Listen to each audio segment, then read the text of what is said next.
CBS Sports. High drive, center field, hit the wall, grand slam. This is magnificent. Got a fantasy question? Email fantasybaseball@cbsi.com. Get ready to win your league. Where fantasy becomes reality. Now here's Frank, Scott, Chris, and Adam.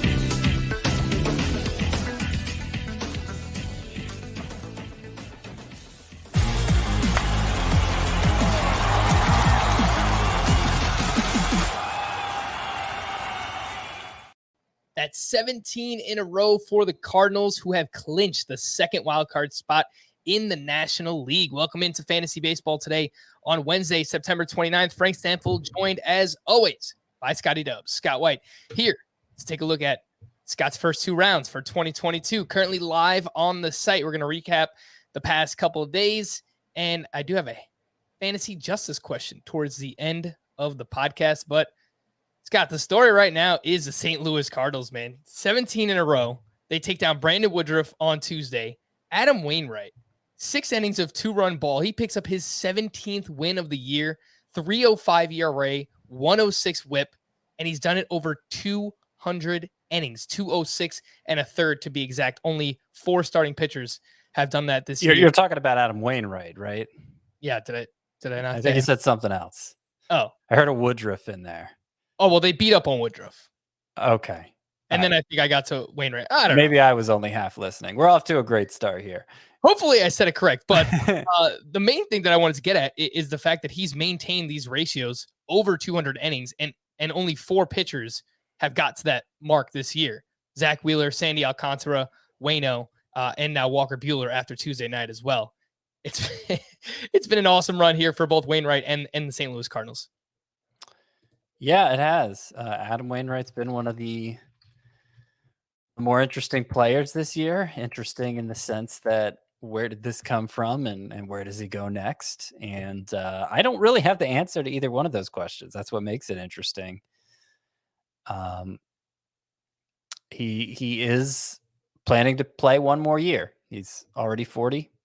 So, it makes sense that he's thinking about retirement, and it looks like next year is going to be the last year for him. I don't see myself making a big investment in him as valuable as he was this year. And he was a top 10 pitcher when you add everything up. I think that's right. Sounds right. Yeah. But is he even going to be in the top 30 for me? I kind of doubt it. 4, 6, 8, 10, 11. He was the 11th starting pitcher in 5x5 Roto entering Tuesday night, and the 54th overall player, just behind Brandon Woodruff, ironically enough. So I wonder if the sixth pitcher in points leagues, for what it's worth, entering Tuesday night. Yeah, I mean that volume has just been massive for Adam Wainwright this season. Oh, you know what? Ohtani's combined score is listed here. So it's actually the 5th best starting pitcher, Adam Wainwright, in points leagues. You know what? It's funny you bring that up because the same thing for Roto. If you look at Ohtani, he is the number 1 starting pitcher technically, but that's more so because of his hitting stats. So that would make him 2, 4, 6, 8, the 10th best starting pitcher. 10. So either top 5 or top 10, depending what format you're talking about. Jeez, man, what a year for Waino. But yeah, I mentioned this on our last podcast. I feel bad for the Dodgers or Giants, whoever has to host the Cardinals in that 1-game playoff, because they are surging right now. Thanks to, mentioned Wainwright, obviously, and then Nolan Arenado hit his 34th home run of the season, 105 RBI. It's pretty good year. Obviously, the batting average is lower than it has been in years past. And I've got a close eye on the Seattle Mariners right now, who just extended their lead to 4-2. Mitch Haniger hit his 38th home run of the season. And I'm rooting for the Mariners for multiple reasons. Obviously, they haven't been in the postseason forever. It would be awesome. And let's get the Red Sox out of the wild card, right? Like, that would be phenomenal from my perspective, a Yankee fan perspective. So obviously not for the Boston fans out there, but it would be a cool story to get the Mariners in the playoffs. Let's talk about fantasy. We haven't really done that much yet. Oh my goodness gracious. All right, Scotty. Obviously, there's not much that we can do in terms of give people advice at this point in the season. We're halfway through the final week, but an oh my goodness gracious player for you. Well, one that we haven't had much reason to talk about because who on earth would recommend him is Eugenio Suarez. But it turns out he's having a great month, great final month. Better late than never, I guess, that he shows up to the 2021 season, hit his 7th home run of the month. He is batting well over 300 for the month. And, if you had the foresight to know this was going to happen, obviously he would have been well worth starting this final month. Does it really change anything? I don't think so. I don't think so. I mean, obviously, he was a fairly high draft pick this year. He was definitely a high draft pick last year. His combined batting average between those 2 years is it's under 200. So strikes out way too much. Has been a below replacement level player for the Reds this year, a negative WAR from Eugenio Suarez. So I don't even know what motivation they're going to have to play him. He is signed long term. That's really what saves him from going, I guess, the Chris Carter route. Big power hitter who just doesn't do enough of anything else and eventually gets pushed out of the league at a young age. It saves Suarez from that. Obviously, the expectation that there's going to be a DH spot in play in the NL next year. Maybe that gets ensures Suarez gets close to every day at bat still. But we don't know who else is going to be on the Reds next year. And I would suspect Jesse Winker they'd want him to spend some time in the DH spot. Maybe Joey Votto. It's really the bottom line is that Eugenio Suarez, based on his performance the last 2 years and especially this year, doesn't really deserve a job anymore. He's going to get it because of his contract status, and maybe he'll be able to pull out of it since he is capable of hitting the ball out of the park with some regularity. But I have no faith in him anymore, and this final month doesn't change that. I did pull up his September numbers on Fangraphs to see if he's doing anything differently. He's still striking out quite a bit, 28% of the time. That's been normal for him the past couple of years, even when he had those monster seasons.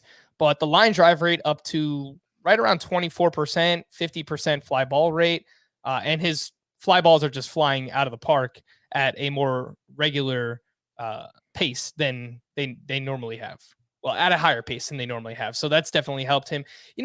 It was a weird year for him coming in because they tried to experiment throwing him at shortstop, and it's something that he's played in the past. But like, if you ever watched him play shortstop, he's awful there. I mean, he made a ton of errors earlier in the season too, and it doesn't really explain things. But when you look at what he's done by defensive position, in games that he started at shortstop, he hit 164.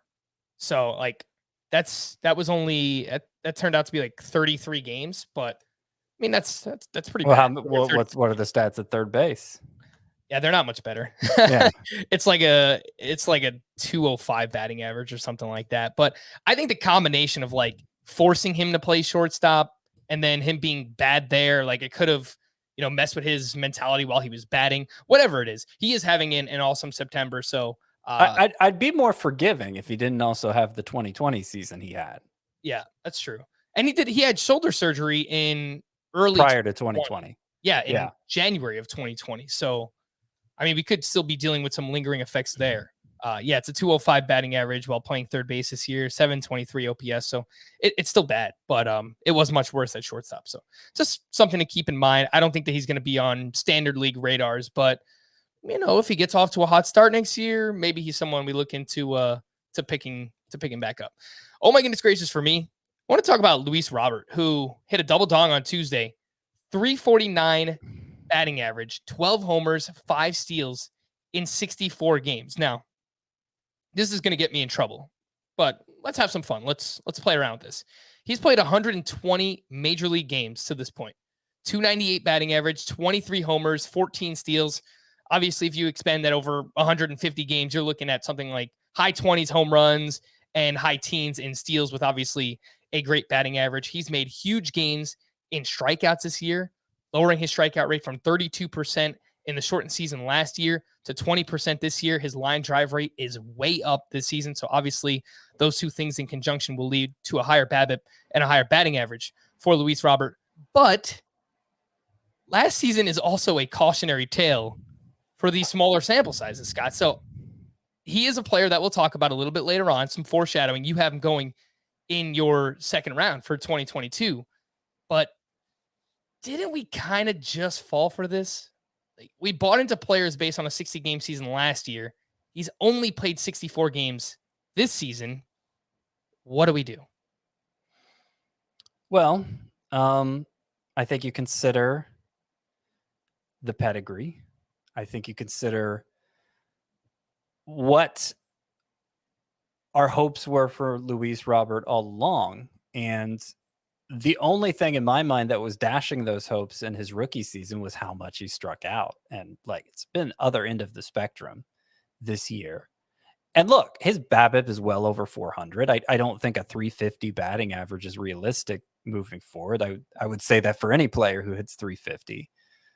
But is a 300 batting average realistic? I mean, he's clearly raised the bar for what his final stat line could look like. To me, he's given himself a much higher ceiling by reducing his strikeout rate by that much. And I'm not saying there's no cause for concern. For instance, since coming back from the injury in August, right, mid-August, he's stolen one base. That's it. And that's a big part of what we expect from Luis Robert is stealing bases. He was coming back from a tear in his hip. So you could understand maybe why they want him to be careful on the base paths. Hopefully that's just a condition for this season, and next year he'll get back to running like we expected him to. But in terms of being a hitter, I think Luis Robert there's evidence that he's made major strides, and we knew he had a high ceiling to begin with. So I think it makes sense to draft him that early next year, particularly in a roto league, maybe not as much in a points league, but I mostly made these rankings that we're going to discuss later for roto leagues. Okay. And he still needs to prove that he can stay healthy for the course of a full season, obviously. So that's something that's also in the back of my mind. And I said all of that just to play devil's advocate because I'm 100% with you. I'm going to be very aggressive on Luis Robert next year. So I agree with you. And you even look at the XBA on StatCast, 289 there. So look, even if he's a 290 hitter, 290 with 25 plus home runs, 15 steals, great counting stats, and an awesome lineup, that's going to be worthy of being a top 2-round player, I believe, in roto leagues, category leagues for next season. Scotty, we had some prospects that are being called up. Better late than never. I know. Like, what's the point? Yeah, right. It's pretty interesting, but let's talk about them because I got a few questions today, and people want to know if they can stream Pirates starting pitching prospect Roansy Contreras, who's being called up Wednesday to face the Chicago Cubs, and he came over in the Jameson Tyone trade, and we spoke about him earlier in the season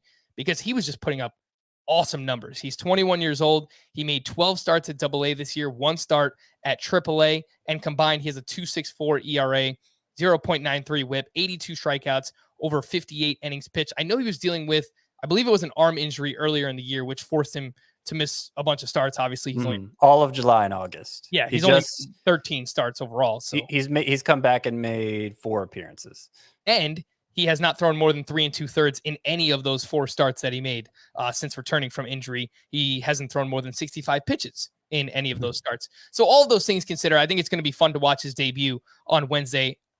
I just don't know if he's going to be worthy of picking up and streaming if you play in a daily league.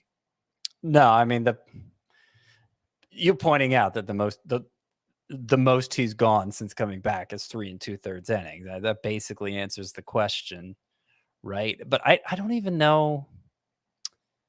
And I know I said the same thing about Shane Baz, and people can hold that over me now because one, he surprisingly got that second start in his first week up, and it ended up being 2 great starts that a lot of people could have benefited from and maybe did if they didn't listen to me. But just as a matter of principle, with your season on the line, inserting a player who's never appeared in a big league game before, and especially a pitcher, really any player,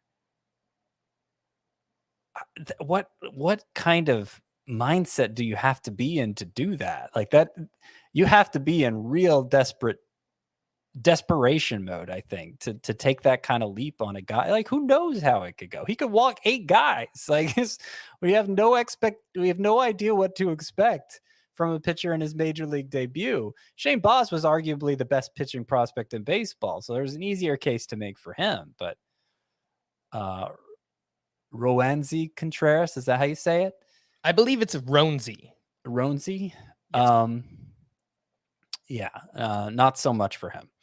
All right, so definitely going to be watching, interested to see what he does in his major league debut, but do not pick up and start Contreras there on Wednesday. The Mariners promoted pitching prospect Matt Brash on Tuesday, though to this point in that game, he has not pitched, and it's the 8th inning, so I would imagine he's not going to pitch in this game. But Scott, he's someone that you've mentioned before, has an absolutely wicked slider, and has put up gaudy numbers this season in the minor leagues.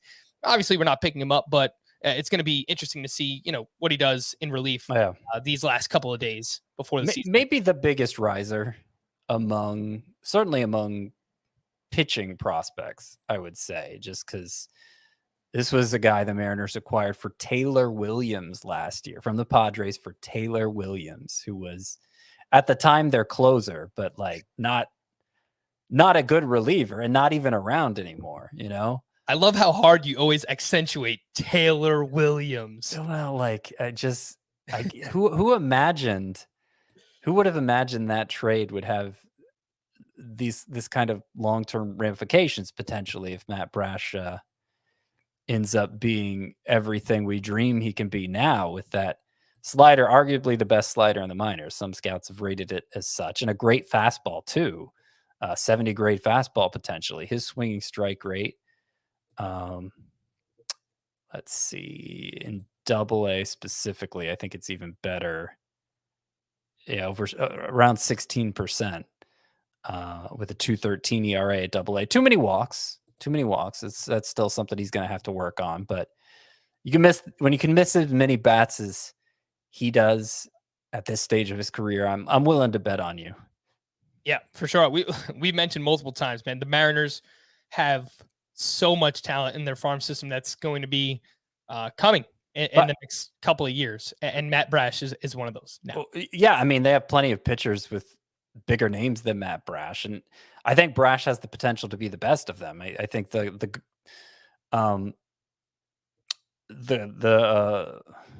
leader at this point, the leading contender for that, is George Kirby.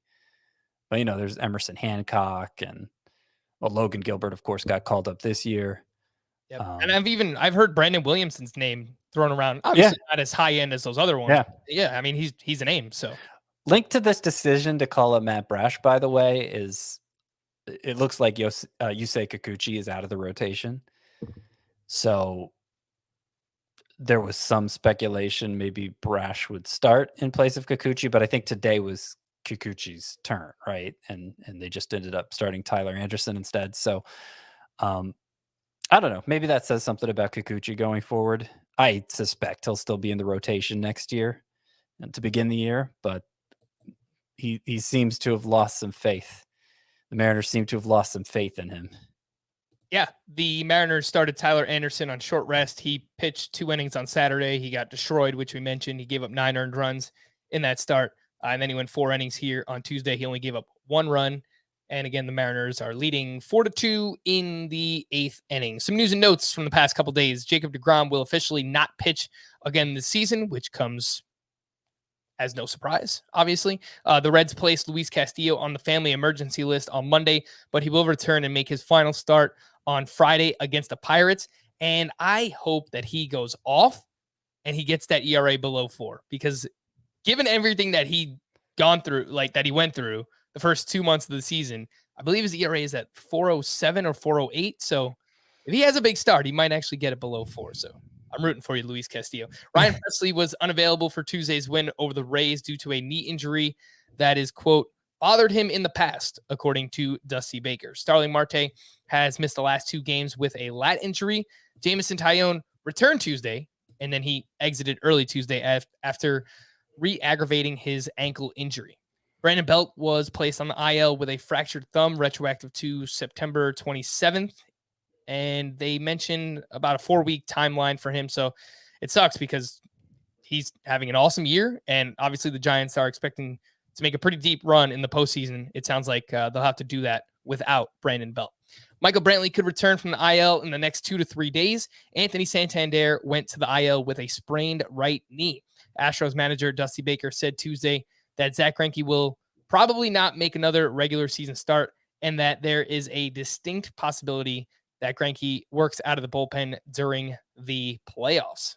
So interesting there. I mean, he's kind of slowed down here in the second half. And I'm not sure how much success he would have out of the bullpen. It doesn't seem like his arsenal would be the kind that translates to that role very well. So that is interesting. But yeah, they have a lot of good pitchers, and he's been pretty unreliable of late.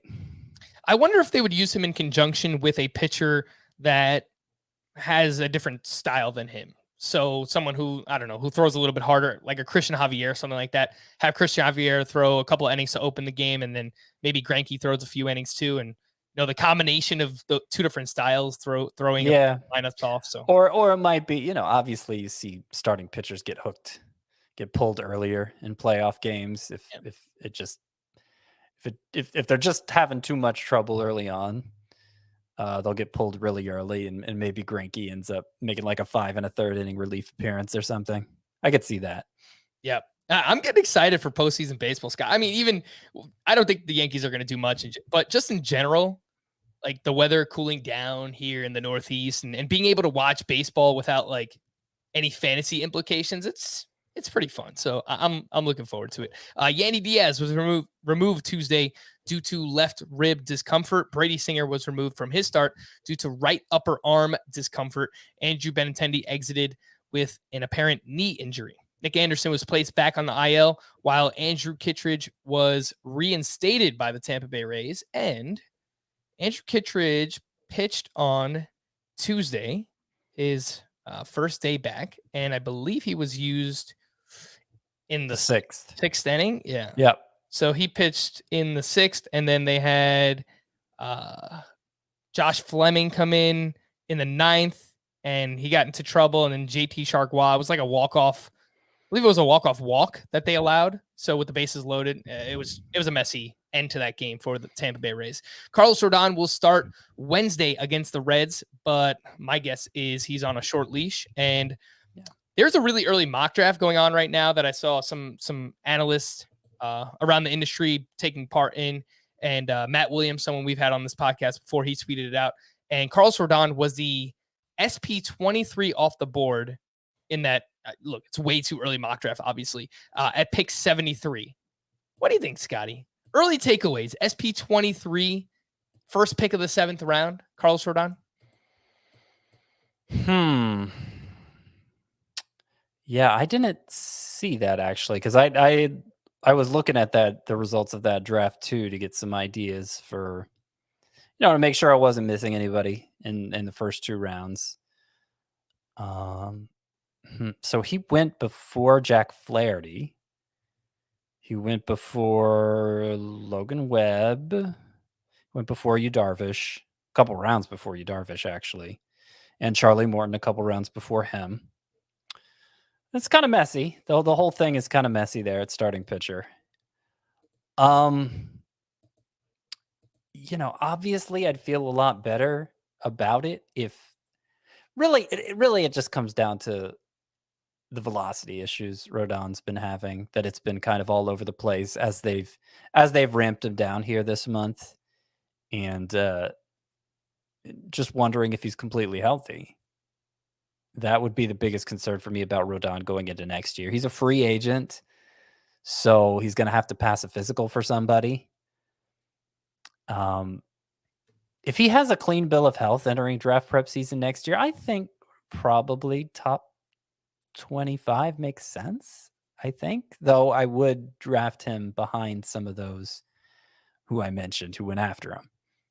Yep. Unrestricted free agent, as you mentioned. So it will be interesting to see where Carlos Rodon lands and, whether or not he's on the White Sox playoff roster, how he looks.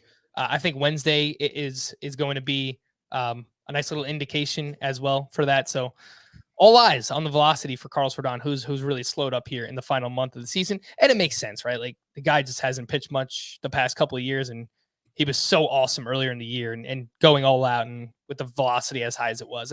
I think it makes sense that he kind of came back down to earth here. Padres manager Jace Tingler said Yu Darvish's start against the Dodgers on Tuesday will likely be his final outing of the season. Willy Adames was scratched Tuesday due to left quad discomfort, the same injury that he was on the IL for earlier in the month. Royals manager Mike Matheny said Tuesday that Carlos Hernandez will not start this week, but will be available out of the bullpen. 4 Reds, including Jesse Winker, Mike Moustakas, Wade Miley, and Shogo Akiyama, were ruled out for the rest of the season, which makes sense. The Reds have been eliminated from playoff contention. Yadier Molina was scratched due to shoulder soreness on Tuesday. Alec Boehm was recalled from AAA, but was not in the starting lineup for the Phillies. Albert Pujols was placed in the IL without any injury designation, which means it's likely COVID-related. Get well soon, Albert Pujols. Bailey Ober placed in the IL with a hip strain, and some pretty cool moments from the past couple days I wanted to mention. On Monday, Bradley Zimmer homered off of his brother, Kyle Zimmer, which I thought was pretty interesting there. You have any sibling rivalries, Scott, with your brother? My brother's 4 years younger than me, and we're in the same boat. My brother is 4 years younger as well. Yeah, my brother and I operate in very different worlds. I'm much closer in age to my sister, my older sister. She's a year and a half older than me. So growing up, it was kind of the two of us and then him, which, looking back, probably wasn't very nice to him. But yeah, not in a long time, I would say. Not in a long time has there been any kind of sibling rivalry. But that was a fun highlight between the Zimmer brothers there, because like you could tell they were both trying so hard not to express themselves, and it was just kind of creeping through anyway. It was funny. Yeah. It's interesting. We actually have the same sibling composition, Scott. We are both middle children. I have an older sister. I have a younger brother. I used to get in trouble so much when I was a kid because I would never let my brother win at anything. And my parents, they would pull me aside and just be like, just let him win. It'll be all right. I'm just, nope. Ultra competitive. We would play wiffle ball together. I was just like, nope, not happening. Not letting him win. So it's pretty messed up in hindsight, but what are you going to do? I was a kid, right? So yeah. Noah Syndergaard made his return as an opener Tuesday. It's an awesome moment for him, striking out 2 of the 3 batters that he faced. I believe he is also an unrestricted free agent. So I don't know what his role will be in 2022 because obviously just getting back from Tommy John, he's only going to throw 1 inning. I assume maybe he throws 1 more in relief another day this week, but I don't know. I don't know if some team is going to want to use Noah Syndergaard as a starting pitcher next season. Let's take a quick break. When we return, Scotty's first 2 rounds for 2022. We'll talk about it here on Fantasy Baseball Today. All right, so let's fire it up. Mention the article is live on the site. If you want to follow along, I will throw the link in the podcast and the YouTube description, and let's jump right in. The first round here, Fernando Tatis, the first overall pick, 41 homers and 25 steals. And given all the time that he's missed, it's just awesome on like a per game basis, how amazing he has been. So another one where it'll be interesting. There's been talks that he was going to have surgery in the offseason, and then a couple of weeks ago, he shot that down. So I don't really know where. Well, he was still open to the idea, but he made it clear that it wasn't a sure thing. So lingering concerns about the shoulder injury if he doesn't have surgery, and then new concerns about the recovery if he does have the surgery. Yeah. I wish there wasn't that hanging over the head of what should be the first overall pick. And I think the first overall pick, regardless of format, by the way. I mean, it's an easier call in roto leagues and 5x5 leagues because of the power speed combo, but in terms of fantasy points per game, he's also been the number one hitter this year. So, and he's still eligible, which is nice. Shortstop and outfield. He'll carry over outfield eligibility into next year. So I expect Tatis will be the first pick in most every league, unless we just hear something really bad about the shoulder between now and then. Yeah, I mean, that's what's going to make it so risky is obviously you want to play the early rounds in your drafts as safe as possible. But I mean, the risk versus reward, if he stays healthy and he's Fernando Tatis, we could get 50 homers, 30 steals. I mean, that's kind of that's the kind of pace. Yeah. That's the kind of pace he was on. So, and I think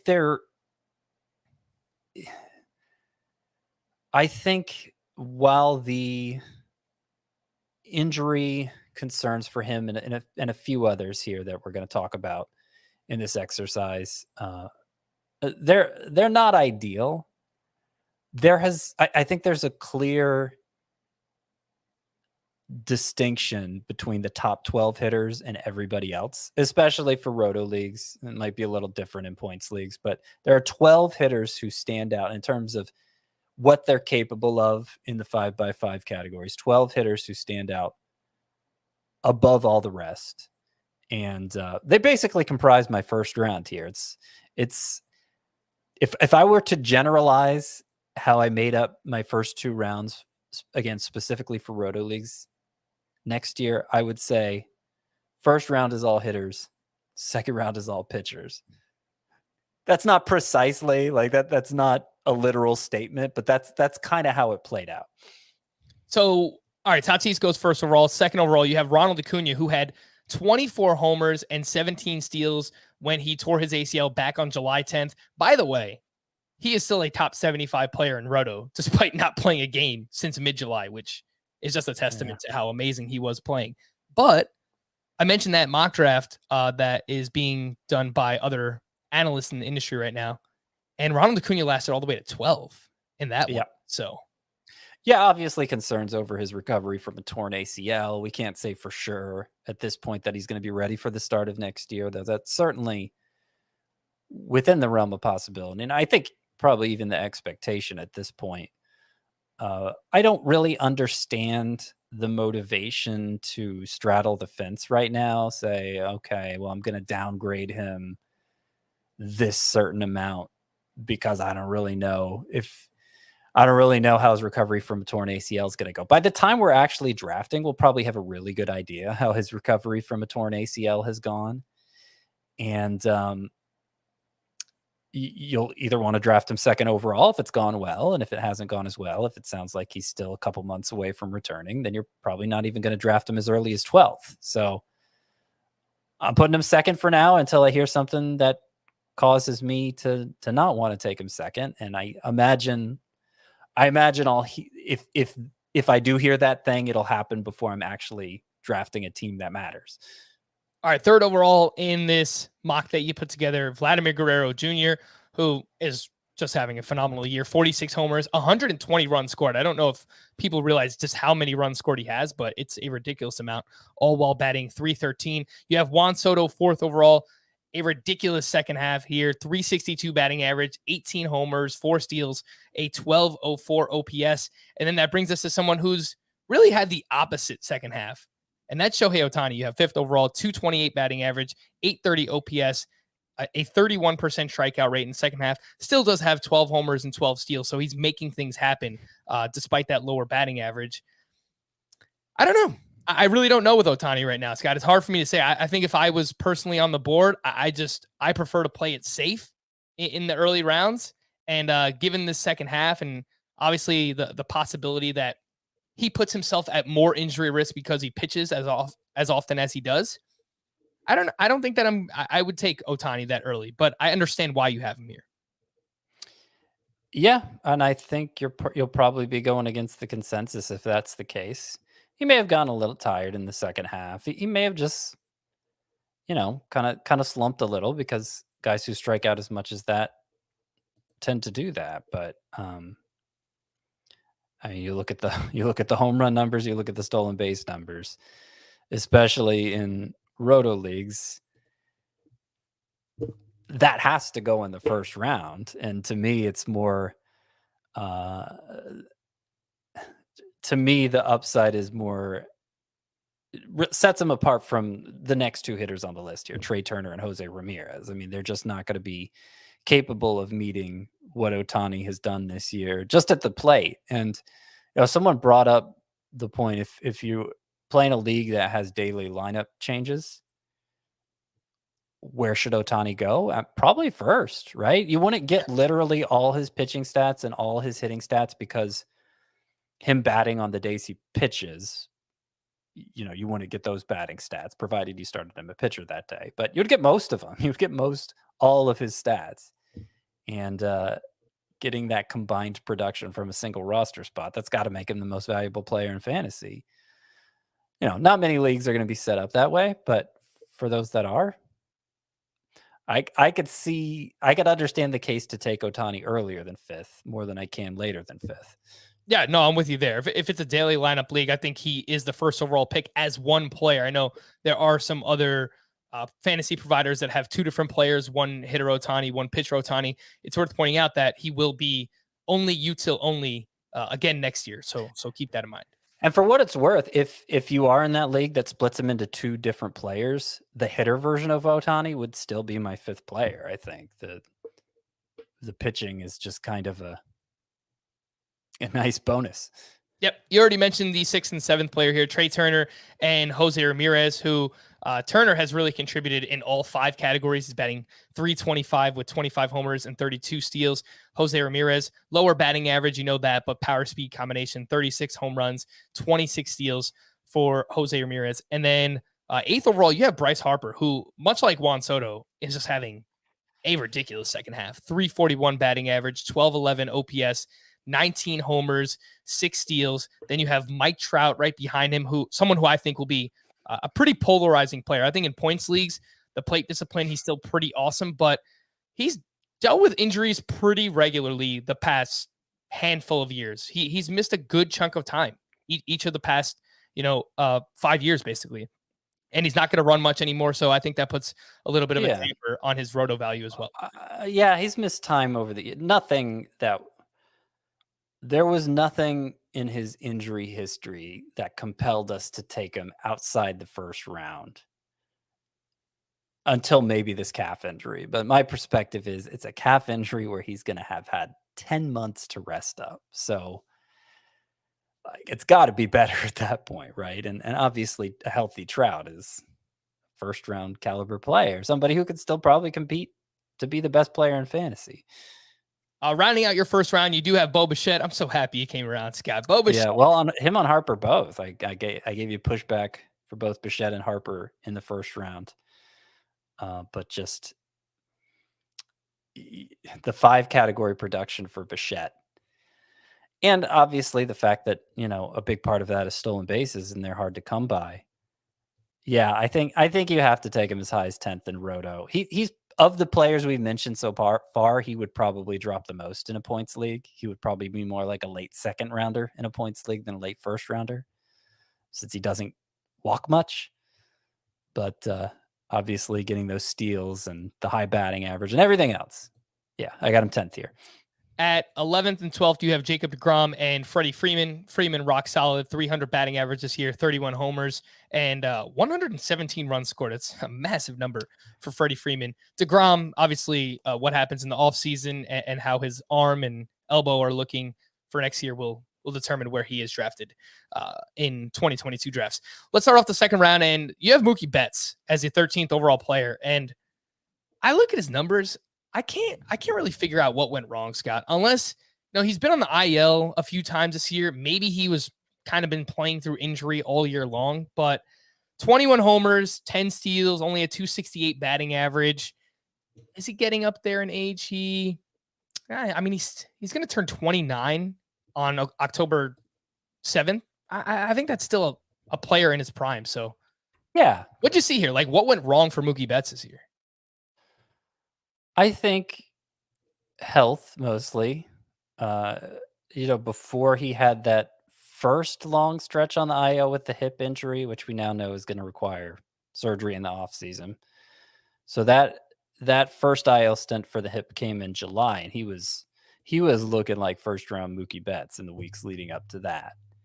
And obviously then went on the IL a couple times with that same injury and is playing through the injury now. So, I think you have to factor that in. He is still in the prime of his career. He has a very stable Studley track record.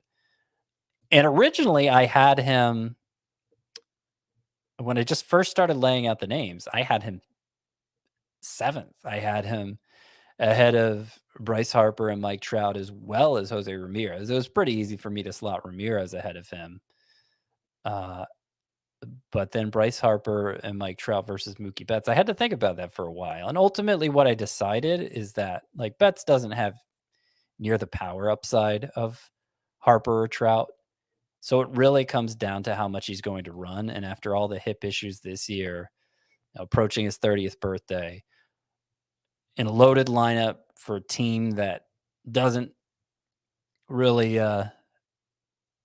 isn't inclined to take a lot of risks on the base paths anyway, I don't know how much he's going to run moving forward. I could see him becoming just like a 12 to 15 steals guy as opposed to 25 to 30. And that would be hard to justify in the first round if it's only 12 to 15. So I got him as the first pick in the second round. And if he ends up having, a retro Mookie Betts season, so be it. Obviously, that's nothing to complain about at that point. Yeah, no, I think this is actually a good range this early on. There's going to be some moving parts given other injuries, so we'll see what happens. You mentioned the second round is filled with pitchers. The next 5 picks here are pitchers: Garrett Cole, Max Scherzer, Corbin Burnes, Walker Buehler, and Brandon Woodruff. And I think those are all names that deserve to be in this spot. So yeah, it comes down to, I'm not sure which belongs second, among pitchers after deGrom. And of course, it may end up being first, depending on what happens to deGrom this offseason. He may get pushed down quite a bit.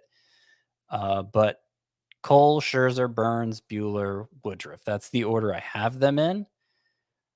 I could see the case for any of Cole, Scherzer, Burnes, and Buehler in that second spot.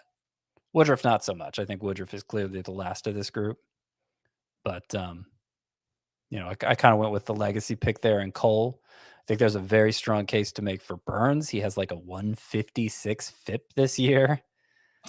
The reason I put him behind both Cole and Scherzer is those two are obviously battle tested, and you expect them to pile up innings every year. And Burnes' big jump in innings this year, not really sure how his arm's going to respond to that next year. That's always a question when it happens to a pitcher for the first time. So that's why I slotted him behind Cole and Scherzer.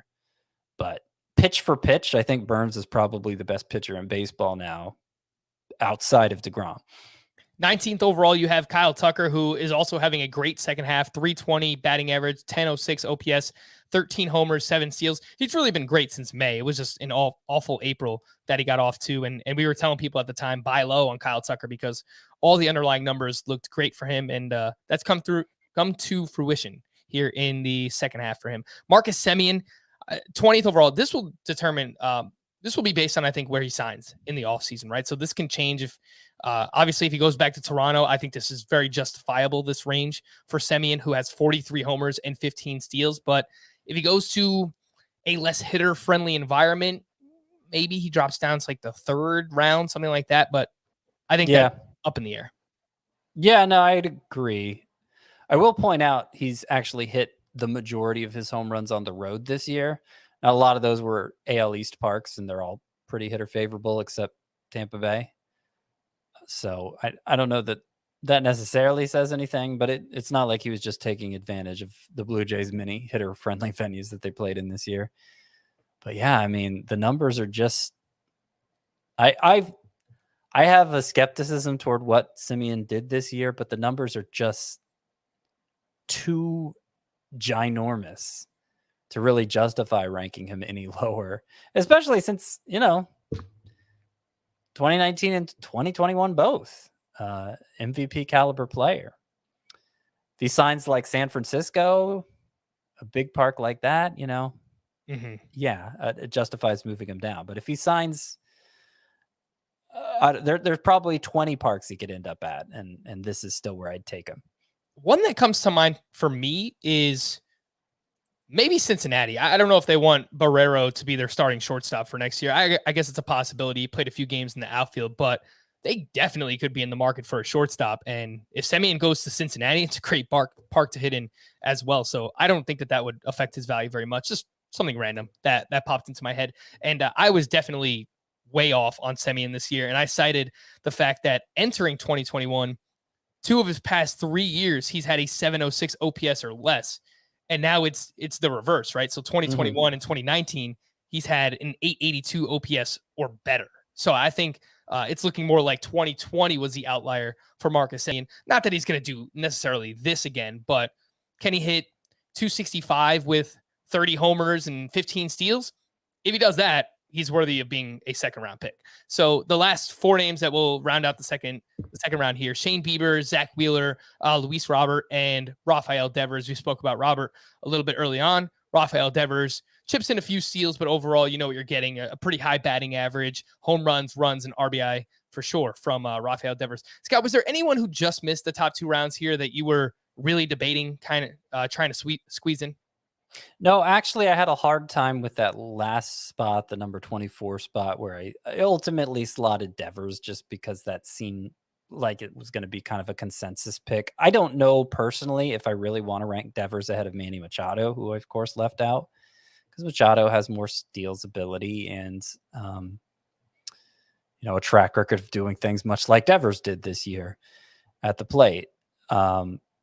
So that was a close call between those two. I considered Cedric Mullins, who, of course, is coming off a 30-30 season. Not much of a track record of him doing that, though. I considered Starling Marte. But I'm trying to be conscious not to deliberately draft for stolen bases, because I just think that's a losing approach. You end up costing yourself in too many other categories. So a pure base stealer like Starling Marte, I'm trying to be a little low on him intentionally. And then I also considered Robbie Ray, who I think would be my next pitcher after Zach Wheeler. And I think probably it's not clear I think Robbie Ray is clearly the next pitcher to go beyond the one I have here in rounds 1 and 2. And then after him, I think it's a pretty big drop off.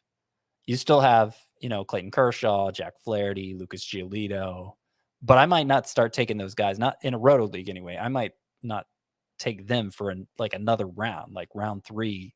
Maybe Robbie Ray's my only pitcher, and then I don't start taking those guys. Maybe late in round 3, and certainly in round 4. Yeah, I think that makes sense too. I think Luis Castillo would probably be in that mix if you trust what he's done the final, 3-4 months here. Sandy Alcantara, yeah, would be in that mix. Lance Lynn, Kevin Gausman. Yeah, Gausman's in that mix. Yep. Yeah. All right. So look, this was fun. I don't know if you were looking at the rundown, Scott, but I actually have the 2 names for me that I thought just missed were Starling Marte and Cedric Mullins, and those were the first 2 names that you mentioned. So no, I wasn't. Yeah, that's look at that, simpatico, right? You would imagine, after doing as many podcasts together as we have, we've kind of got some things down here. Let's recap the past couple days and a few things here. Like, there's not much actionable at this point, but we'll talk about a few players who are doing notable things. Jonathan India, a sock and a shoe on Monday, now up to a 273 batting average, 21 homers, 12 steals, 96 runs scored. Good eye at the plate, gets on base, doesn't strike out very much. He's the 55th ranked player in Roto entering Tuesday and averaging 3.1 fantasy points per game, which is top 10 at both second base and third base. He will have both of those eligibilities in 2022. And I think I'm going to be pretty excited about Jonathan India here, Scott. I don't know if he's a huge upside play, but even though he's young, I feel pretty good about his floor. Yeah, I would agree.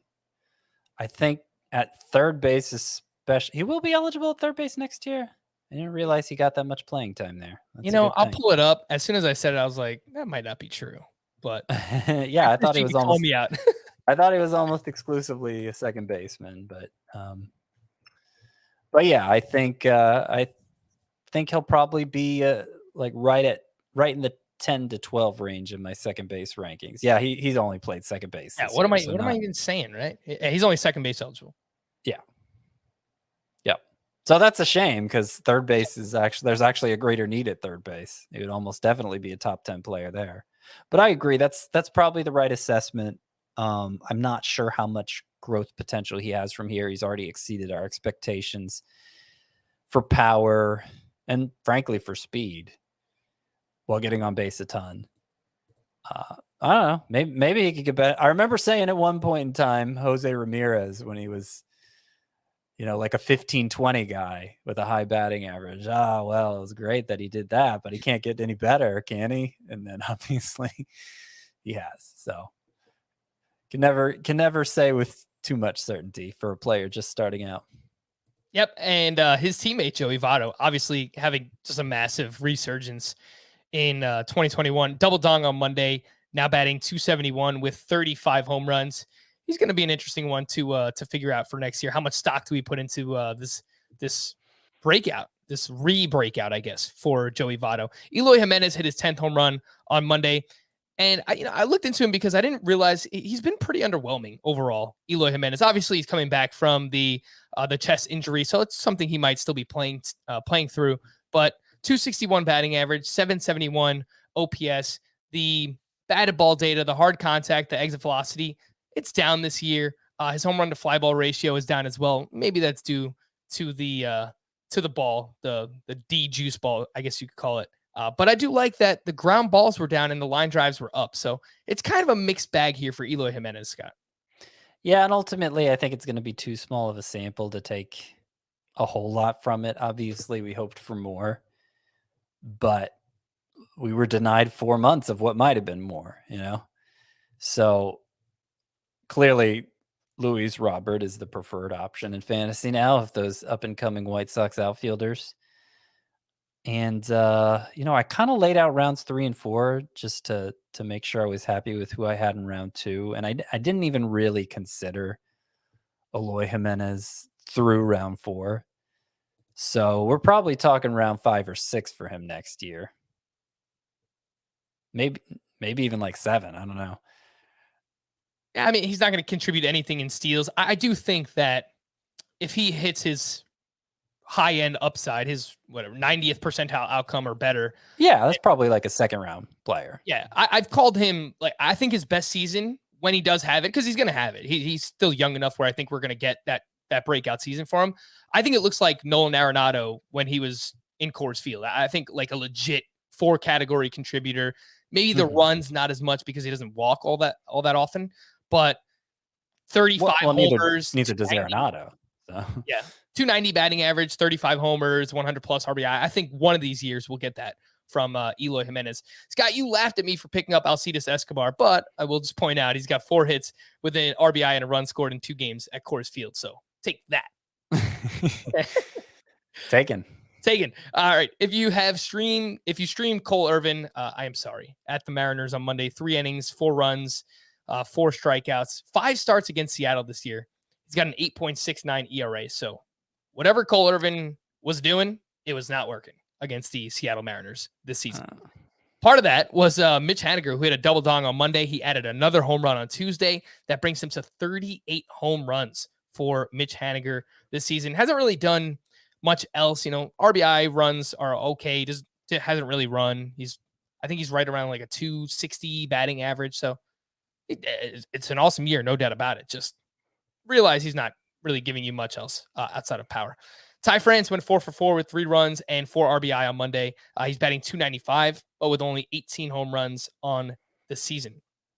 Move over to Tuesday, and these young power hitters for the Marlins, I think they're pretty interesting, Scott. Lewin Diaz, we spoke about recently. I think last week we brought his name up a few times, but now back-to-back days with a homer. He's batting .257 with 8 home runs in September. And then Jesus Sanchez hit another home run on Tuesday, and he's having a big September himself. .273 batting average, 8 homers, a .941 OPS. And I really like that as a left-handed batter, he has strong lefty-righty splits this year. It's basically a mirror. What he's done against lefties versus what he's done against righties. So, yeah, I think Lewin Diaz and Jesus Sanchez, there might be something for next year. Yeah, I try to approach up and newcomers who haven't really shown us who they are yet, shown us what they're capable of being yet, just because there hasn't been enough time. I try not to put firm limits on their upside. I think I heard one point in time, I heard the Cleveland Indians organization was like that too. That's kind of the approach they take with young players. And I think that makes a lot of sense.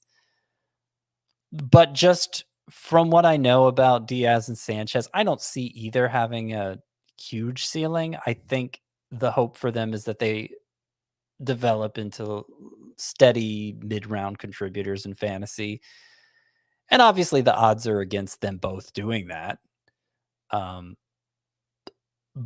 But I think that's kind of the kind of upside we're talking about with them. And they've both shown enough signs that maybe they can get to that level.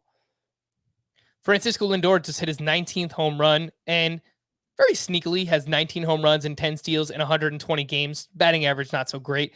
He's having a big September. Lindor, 258 batting average, 8 homers, 911 OPS. Fly ball rate is up. The average exit velocity, 93 miles per hour. He's got a near 13% barrel rate in September. Overall, the season has been a letdown, a pretty massive letdown, Scott. We can all agree on that. But does this September and the fact that we've seen other big stars in first year in a new place, in a new contract, struggling, does that give you any hope heading into next year? I don't really know what to do with Francisco Lindor because there were some people who were fading him coming into this year. And not because he signed with the Mets, just because the 2020 season, he kind of underwhelmed then too. And most of us were willing to give him a pass for it because small sample and good track record, and the underlying numbers didn't look that different. But you could say a lot about that this year too. And other than September, it's still not even a great batting average for September. He's hit a few home runs.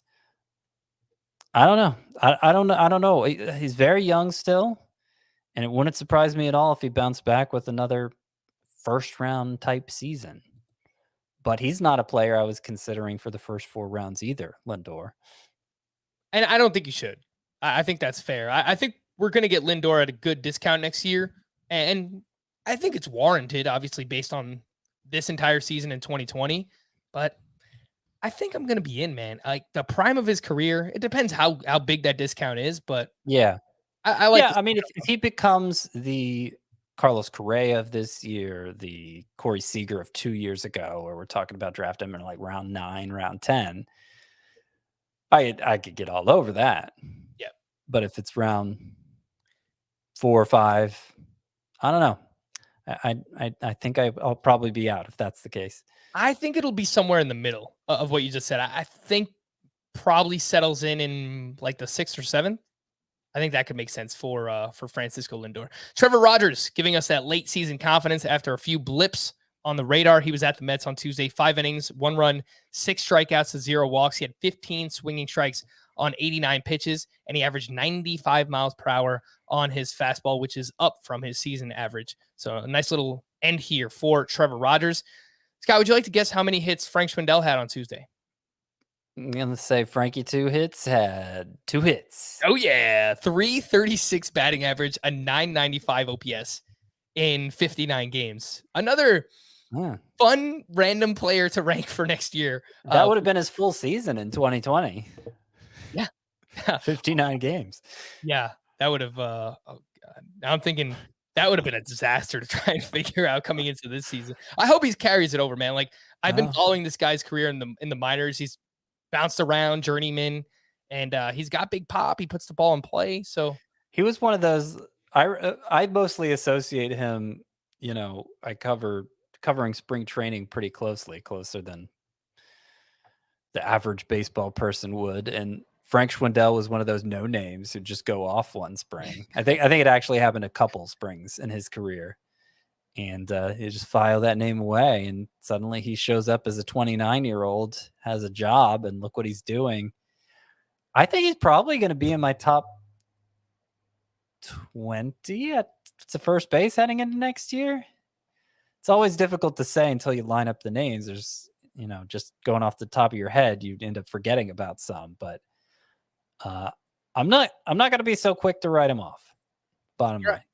Let's quickly wrap up with a few other things here from Tuesday. Chris Sale, 5 1/3, 3 runs, 6 strikeouts at the Baltimore Orioles. He's now up to 40 1/3 innings pitched, and I don't know if he'll make another start later this week. Either way, he's gonna probably wind up with around somewhere between like 40 and 50 innings pitched. Let's assume. What would you look? It's super early. What do you think a fair projection for his innings in 2022 will be, Scott, for Chris Sale? Oh, I think they'll get him to 150, 160 maybe even. Yeah, I think that makes sense. He threw 147 1/3 back in 2019, 158 back in 2018. So that's basically where he's lived the past healthy, in quotes, years, I guess. Ryan Mountcastle, after an awful April, now has 31 home runs in 114 games from May 1st on. That's a 40 homer pace over 150 games. Stop me if you've heard this before. Both Aaron Judge and Giancarlo Stanton homered on Tuesday. Number 37 for Judge, 35 for Stanton. We had a pitcher's duel between Charlie Morton and Zach Wheeler with a National League East on the line. And Zach Wheeler, 7 innings, 2 runs, 7 strikeouts.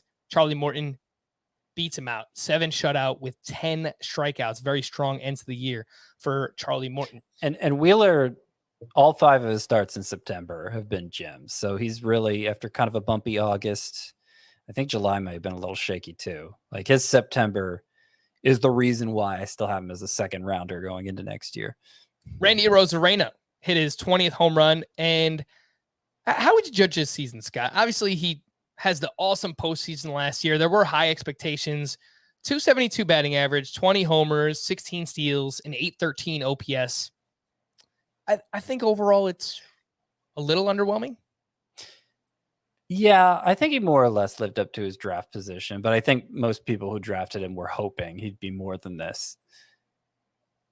Yeah, look, he was one of the hardest players to figure out based on such small sample size last year. And speaking of small sample size, Alex Bregman in 28 games since returning, a 301 batting average with 5 homers, 13 walks to 11 strikeouts. 11 strikeouts in 28 games. Alex Bregman, if he could stay healthy, will be awesome again in points leagues. Ronaldo Lopez, he's now down to a 2.98 ERA, 0.89 whip, 6 innings, 1 run, 4 strikeouts against the Reds on Tuesday. And I saw at Baseball Pods on Twitter, I know he listens to a ton of fantasy baseball content and he does great work himself. He suggested adding Ronaldo Lopez in all of your dynasty leagues, wherever he's available. Carlos Rodon, we mentioned, is an unrestricted free agent, and they do have a history with turning former top prospects around the Chicago White Sox.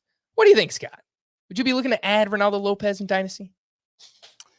Well, now you got me throwing a particular person under the bus by going against him, but how dare you? No, I don't. I mean, it's been a long time since he's been a prospect. I mean, yes, you could say that about Carlos Rodon coming in too, but yeah, still not a very deep arsenal. And 3 of his 4 starts prior to this one were pretty rough. Vulnerable to the long ball, not a big strikeout pitcher. I think his stuff may work in relief, but I think I think the kinds of starts like he had Tuesday would be more the exception than the rule still, as they've been throughout his career. So I'm not terribly motivated to get behind that pickup. It was like a long-term thing. All right, Scott. Let's be honest. You're just jealous because I picked him up in the Scott White Dynasty League. Missed out. No, I somewhat agree with you because while he's pitched well this year, the arsenal is basically 4-seam and slider, and we've seen a lot of pitchers even in recent years can't really survive with 2 pitches. So maybe he gets that curveball or changeup back on track, but I think he needs to expand that arsenal if he wants to remain a starting pitcher. A few bullpen updates for the Nationals on Monday. Tanner Rainey got the save, and he now has 2 of the last 3 for the Washington Nationals. For the Pirates on Tuesday, Chris Stratton got his 7th save with David Bednar pitching in the 8th inning. for the Orioles on Tuesday. Cole Sulser picked up his 8th save. For the Twins, Alex Colomé gave up 2 runs, but picked up his 17th save.